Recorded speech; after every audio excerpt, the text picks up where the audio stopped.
semua yang memenuhi syarat hari ini aktif, tidak boleh ada yang dirumahkan. Penataan non-ASN ditindaklanjuti. Jadi Bapak Ibu yang masuk gelombang 1, masuk perankingan tidak perankingan, Bapak Ibu bagian dari penataan non-ASN. Karena ini urusannya penataan non-ASN, tidak murni dalam konteks pengisian formasi. Jadi yang penting adalah Bapak Ibu ikuti dulu ketika memenuhi syarat seluruh proses termasuk urusan tesnas, abaikan dulu pemikiran lulus tidak lulus di proses SKD dan seterusnya. Jadi timeline tadi menetapkan ada proses di mana ada penilaian setelah seleksi dan segala macam. Bapak Ibu urusan-urusan yang berkaitan dengan tugas dari BKD Prop dan tugas dari BKN sebagai Panselnas abaikan dulu sekarang. Yang penting Bapak Ibu konsentrasi, Bapak Ibu mempersiapkan diri, melengkapi dokumen-dokumen administrasi untuk daftar dan mengikuti proses. Abaikan dulu pemikiran tentang urusan lulus tidak lulusnya. Itu cluenya. Jadi kami minta bantuan juga ke perangkat daerah, selama di instansi masing-masing memenuhi syarat untuk daftar, maka yang penting daftar dulu.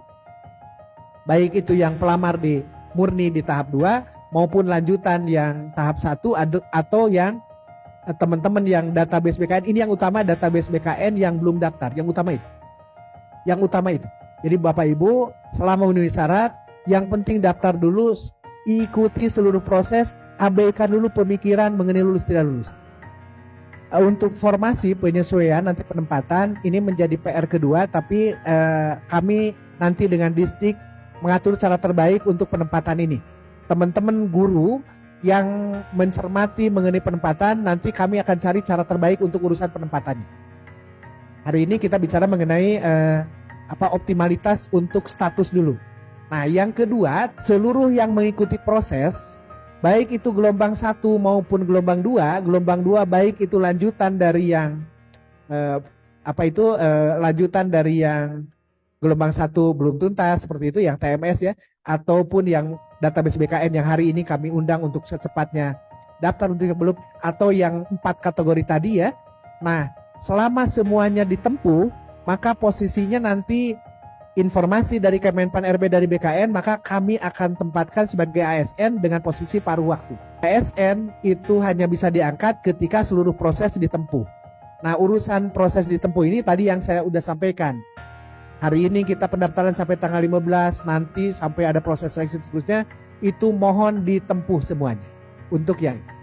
Jadi Pak, semua yang sudah masuk proses, maka Bapak Ibu akan bagian dari paruh waktu ketika belum masuk ke formasi pemeringkatan P3K. Nah, untuk yang formasi tadi menjadi PR kami dengan Dinas Pendidikan. Jadi Bapak hari ini ikut P1, artinya Bapak memenuhi Bapak hari ini memenuhi gelombang 1, artinya Bapak memenuhi syarat.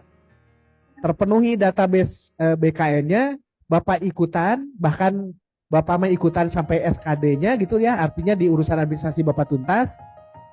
Posisi Bapak hari ini sudah terregistrasi secara administrasi dan dalam penataan non-ASN, Bapak bagian dari penataan non-ASN.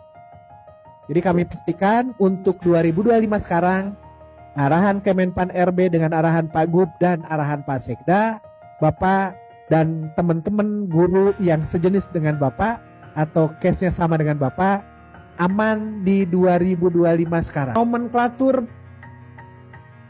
P3K dan nomenklatur P3K paruh waktu tidak diterjemahkan sebagai kerjanya setengah hari atau setengah jam kerja. Jadi nomenklatur itu digunakan untuk ada pemilahan, tapi tidak dalam konteks urusan tugas hariannya. Jadi Bapak Ibu di BPBD atau mungkin kabupaten kota ada di Damkar yang kerjanya 24 jam, bukan berarti ketika paruh waktu kerjanya hanya separuh dari yang P3K-nya. Tidak seperti itu. Kerjanya kalau Bapak Ibu, kalau Pak Naufal hari ini sudah bertugas sebagai non-ASN di pemerintah Jawa Barat, maka tugasnya seperti yang Bapak lakukan di 2024. Nanti untuk setelah kita tetapkan formasi penetapannya